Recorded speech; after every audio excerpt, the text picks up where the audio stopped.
الحمد لله والصلاة والسلام على حبيبنا وسيدنا رسول الله صلى الله عليه وسلم. صل على الحبيب حياتك تطيب. اللهم صل وسلم وزد وبارك على سيدنا محمد وعلى آله وصحبه وسلم. شوف يا غالي، نحن نتقلب في الليل والنهار في الذنوب، إما نظرة حرام، وإما كلمة خطأ في حق إخواننا، وإما أن نرتكب ذنبا من الذنوب، وهذا أمر طبيعي، لأن النبي صلى الله عليه وسلم قال: كل ابن آدم خطاء وخير الخطائين التوابون. النهاردة إن شاء الله جايب لك عبادة بسيطة خالص على اللسان، وهي أن تصلي على الحبيب صلى الله عليه وسلم. مجرد أن تقول اللهم صل على محمد وعلى آل محمد. تعال إن شاء الله نتكلم عن الموضوع ده، نشوف الفوائد التي تحصلها. لكن أولا، ماذا يعني أن نصلي وأن نسلم على الحبيب صلى الله عليه وسلم؟ يعني إيه الكلام ده؟ إحنا دايما بنقول اللهم صل على محمد وعلى آل محمد. لازم تكون فاهم معنى الكلام عشان تستشعر وترجو الثواب من الله سبحانه. يقول الله عز وجل في سورة الأحزاب: إن الله وملائكته يصلون على النبي يا أيها الذين آمنوا صلوا عليه وسلموا تسليما. سيدنا الإمام ابن كثير عليه رحمة الله في تفسير بيوضح الكلام ده يعني إيه. يقول: هذه الآية شرف الله بها رسوله صلى الله عليه وسلم حياته وموته.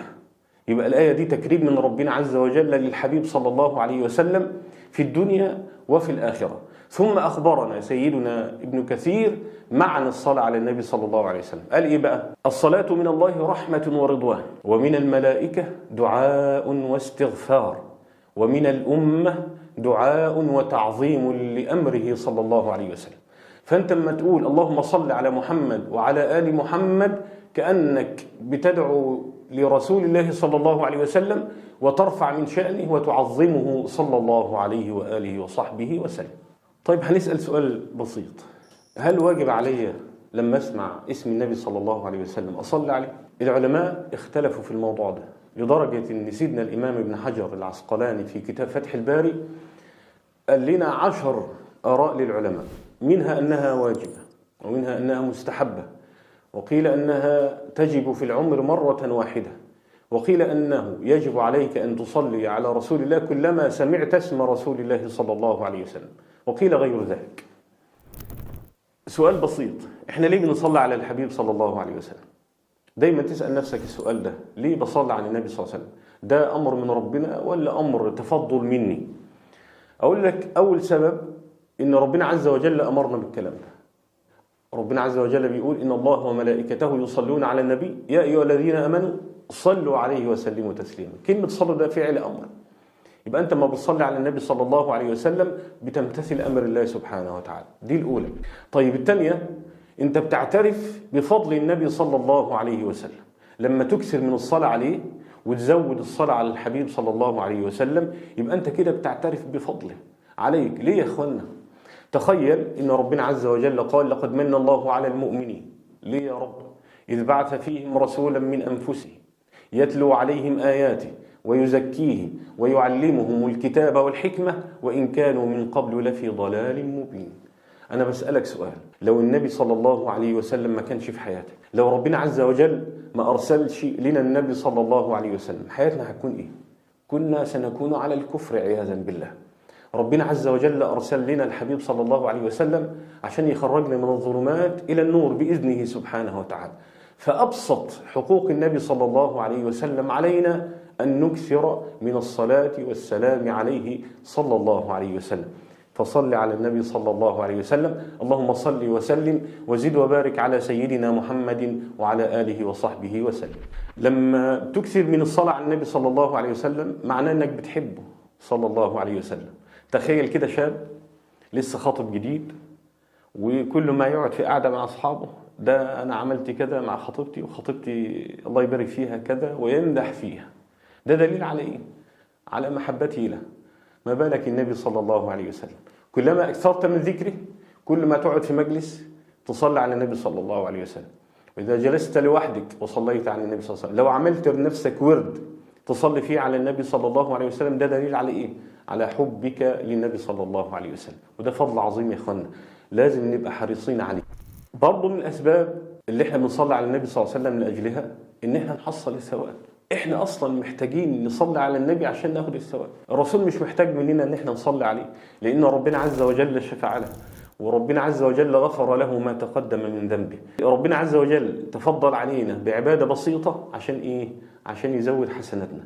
فانت ما بتصلي على النبي صلى الله عليه وسلم حسناتك زي ما هنقول ان شاء الله بتزيد عند ربنا سبحانه وتعالى. يبقى احنا اللي محتاجين للصلاة على النبي صلى الله عليه وسلم. النبي صلى الله عليه وسلم غني بفضله سبحانه وتعالى عن عبادتنا وعن دعائنا للنبي صلى الله عليه وسلم. هنسأل سؤال مهم جدا: ايه هي الفضائل والحسنات والأجر اللي انا هحصله لما اصلي على النبي صلى الله عليه وسلم؟ هستفيد ايه؟ واحد يسأل كده يقول هستفيد ايه؟ اول فائدة ان ربنا عز وجل بيتفضل عليك بالمغفرة والرحمة، واحنا اصحاب ذنوب، بل نتقلب في الذنوب ليل نهار. لما تيجي عبادة بسيطة تحصل فيها مغفرة الله يبقى ده فضل ونعمة عظيمة. يقول النبي صلى الله عليه وسلم: من صلى علي صلاة واحدة صلى الله عليه بها 10. والصلاة من الله عز وجل مغفرة. يا أخي أنت محتاج المغفرة دي بذكر بسيط وصلاة على النبي صلى الله عليه وسلم تحصل هذا الثواب من الله سبحانه وتعالى. كذلك من فوائد الصلاة على النبي صلى الله عليه وسلم إن ربنا عز وجل بيرفع درجاتك ويمحو عنك سيئاتك. النبي صلى الله عليه وسلم قال كده: من صلى علي صلاة واحدة صلى الله عز وجل بها عليه 10 مرات وحط عنه 10 خطيئات ورفع له 10 درجات. يا الله، تخيل بصلاة واحدة بس على النبي صلى الله عليه وسلم يحط عنك 10 خطيئات، 10 ذنوب ارتكبتها ربنا عز وجل يغفرها لك، ويرفع لك 10 درجات بسبب صلاتك للنبي صلى الله عليه وسلم. فاللهم صل وسلم وزد وبارك على سيدنا محمد وعلى آله وصحبه وسلم. كذلك من فوائد الصلاة على النبي صلى الله عليه وسلم إنك تحصل شفاعته، وده فضل عظيم يا إخوانا، ده أمر إحنا كلنا محتاجينه. تخيل إن يوم القيامة أبوك وأمك وأبنائك وإخوانك يفرون منك. ليه؟ كل واحد بدور على نفسه، ده ربنا اللي قال كده: فإذا جاءت الصاخة يوم يفر المرء من أخيه وأمه وأبيه وصاحبته وبنيه لكل امرئ منهم يومئذ شأن يغنيه. تخيل ابنك اللي انت كنت أحن الناس عليه وجاهدت في حياتك كلها لأجل أن توفر له حياة طيبة يهرب منك. تخيل زوجتك اللي كانت أعز الناس بالنسبة لك وكنت تحبها حبا جما، يوم القيامة هتفر منك. بل الأكثر من ذلك أبوك وأمك أحب الناس إليك اللي أنت بالنسبة لهم كنت أعز الناس هيفروا منك يوم القيامة. ده كلام ربنا سبحانه وتعالى. ليه؟ لكل امرئ منهم يومئذ شأن يغنيه. لكن سيدك النبي صلى الله عليه وسلم هيدور عليك يقول لك: تعالى أنت من أمتي، أنت بتصلي عليا؟ أيوة يا رسول الله. فيشفع فيك النبي صلى الله عليه وسلم. ده كلام سيدنا النبي صلى الله عليه وسلم. يقول إيه بقى؟ صلوا عليه الصلاة والسلام: إذا سمعتم المؤذن فقولوا مثل ما يقول ثم صلوا علي، فمن صلى علي صلاة واحدة صلى الله عليه بها 10. ثم سلوا لي الوسيلة. إيه الوسيلة يا رسول الله؟ فإنها منزلة في الجنة لا تنبغي إلا لعبد من عباد الله، وإني أرجو أن أكون هو، فمن سأل لي الوسيلة حلت له الشفاعة. الله أكبر. يبقى أنت بالصلاة على النبي صلى الله عليه وسلم وتسأل الله عز وجل له الوسيلة تحصل شفاعته يوم القيامة. كتير من الناس يدعو ربنا سبحانه وتعالى ولا يستجيب الله عز وجل له لأسباب كتيرة، منها عدم صلاتك على النبي صلى الله عليه وسلم. سيدنا عمر بن الخطاب رضي الله عنه وأرضاه يقول كما روى الإمام الترمذي، بيقول إيه سيدنا عمر بن الخطاب: كل دعاء موقوف بين السماء والأرض لا يصعد منه شيء حتى تصلي على نبيك صلى الله عليه وسلم، فأكثروا من الصلاة والسلام على رسول الله حتى يستجيب الله عز وجل لك دعاء. طيب، عندنا حديث خطير بيروي سيدنا أبي بن كعب رضي الله عنه وأرضاه. بيقول إيه سيدنا أبي؟ وده صاحب النبي صلى الله عليه وسلم. يقول سيدنا أبي كما روى الإمام الترمذي: قلت يا رسول الله إني أكثر من الصلاة عليك. أنا عندي عادة إن أنا بدعي لنفسي وأثناء دعائي بصلي عليك يا رسول الله. إني أكثر من الصلاة عليك فكم أجعل لك من صلاتي. بيسأل النبي صلى الله عليه وسلم، عاوز ياخد الأجر والثواب. فسيدنا النبي صلى الله عليه وسلم قال له: ما شئت، اللي انت شايفه، انت ايه رأيك؟ فسيدنا أبي قال: يا رسول الله، أجعل لك الربع؟ فأن النبي صلى الله عليه وسلم قال له: إن شئت. قال له رسول الله صلى الله عليه وسلم: ما شئت، وإن زدت فهو خير لك. فسيدنا أبي قال: ده احنا نزود الموضوع بقى. فقال: النصف يا رسول الله؟ قال: إن شئت، وإن زدت فهو خير لك. فقال له سيدنا أبي: قال: فالثلثين يا رسول الله، يعني أنا هقسم دعائي التلتين لك والتلت لي. فقال النبي صلى الله عليه وسلم: ما شئت، وإن زدت فهو خير لك. فعلم سيدنا أبي بن كعب إن النبي صلى الله عليه وسلم يحب منا أن نصلي عليه. عمل إيه سيدنا أبي بن كعب؟ ماذا فعل سيدنا أبي بن كعب؟ قال: يا رسول الله، أجعل لك صلاتي كلها. سكت النبي صلى الله عليه وسلم؟ لا. قال له إيه بقى؟ صل عليه، اللهم صل وسلم وزد وبارك على سيدنا محمد. قال صلى الله عليه وسلم: إذن تكفى همك ويغفر لك ذنبك. الله أكبر. مهما كانت همومك، مهما كانت مشاكلك، تصلي على النبي صلى الله عليه وسلم وتكثر من الصلاة على النبي صلى الله عليه وسلم، وتجعل لك وردا تصلي فيه على الحبيب صلى الله عليه وسلم، تكفى همك ويغفر لك ذنبك. هذا كلام الحبيب صلى الله عليه وسلم.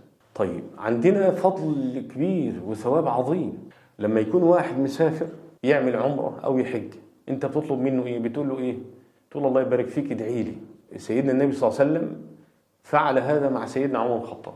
تخيل، سيدنا عمر بن الخطاب استأذن من النبي صلى الله عليه وسلم إن هو يروح يعمل عمرة. فالنبي صلى الله عليه وسلم قال له إيه؟ لا تنسى أن تدعو لنا، بارك الله فيك. تخيل النبي صلى الله عليه وسلم بيطلب من سيدنا عمر بن الخطاب إن هو يدعي له. فده سنة. ما تشوف واحد من الأخيار والمباركين قل له: بعد إذنك ادعي لي، تتوسم فيه أن يستجيب الله عز وجل له الدعاء بسبب صلاحه. فالنبي صلى الله عليه وسلم بيقول لك مش البشر هيصلوا عليك ويدعوا لك، لا، ده الملائكة. تخيل الملائكة اللي ربنا عز وجل قال عليهم: لا يعصون الله ما أمرهم ويفعلون ما يؤمرون. تخيل الأجسام النورانية التي لا تعصي الله سبحانه وتعالى بتقول: يا رب اغفر لفلان. إيه الدليل على الكلام ده؟ يقول النبي صلى الله عليه وسلم: ما من مسلم يصلي عليه إلا صلت عليه الملائكة ما دام يصلي عليه، فليقل من ذلك أو ليكثر. يعني براحتك بقى، عاوز تاخد الحسنات وعاوز تاخد هذا الثواب العظيم إن الملائكة تدعو لك، يبقى تكتر أو تقلل. هذا شأنك بينك وبين رسول الله صلى الله عليه وسلم، وبينك وبين الله سبحانه وتعالى. طيب، أنا بفضل الله سبحانه وتعالى فهمت الكلام وعاوز أخذ هذا الثواب. إزاي أصلي على النبي صلى الله عليه وسلم؟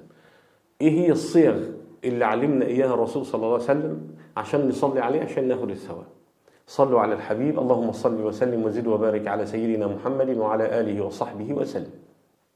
سئل النبي صلى الله عليه وسلم: يا رسول الله، إن الله أمرنا أن نصلي وأن نسلم عليك، أما السلام فقد عرفنا.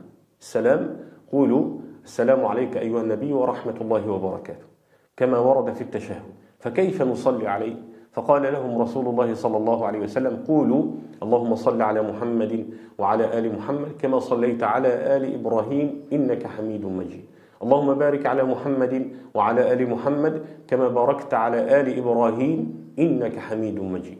هذه صيغة يجوز لك أن تدعو بها. في صيغة تانية برضو سأل النبي صلى الله عليه وسلم: كيف نصلي عليك يا رسول الله؟ قال: قولوا: اللهم صل على محمد وأزواجه وذريته كما صليت على آل إبراهيم، وبارك على محمد وأزواجه وذريته كما باركت على آل إبراهيم إنك حميد مجيد.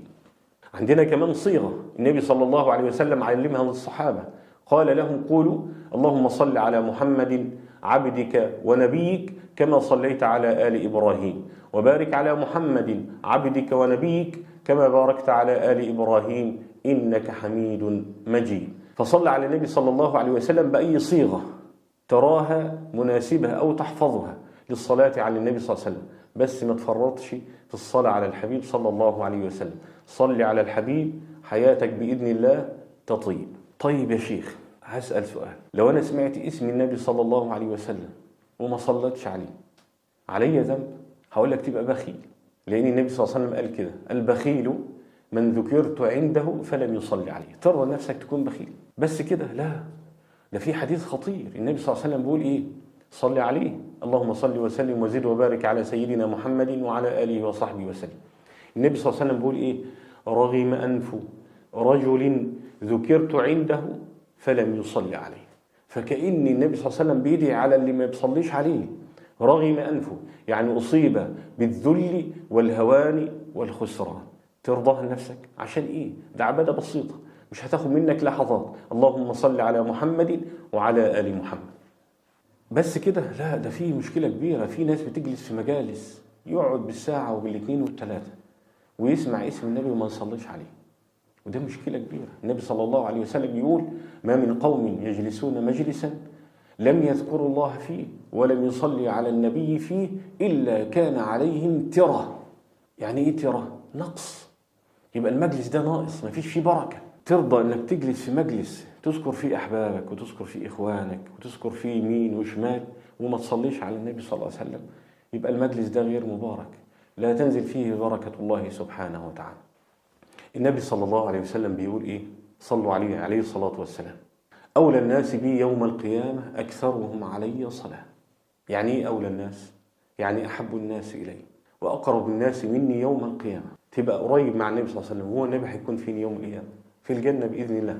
وأحق الناس بالشفاعة النبي صلى الله عليه وسلم من كانوا يكثرون من الصلاة عليه صلى الله عليه وسلم. قصة ذكرها أحد الشيوخ جزاه الله خيرا وحفظه الله عز وجل.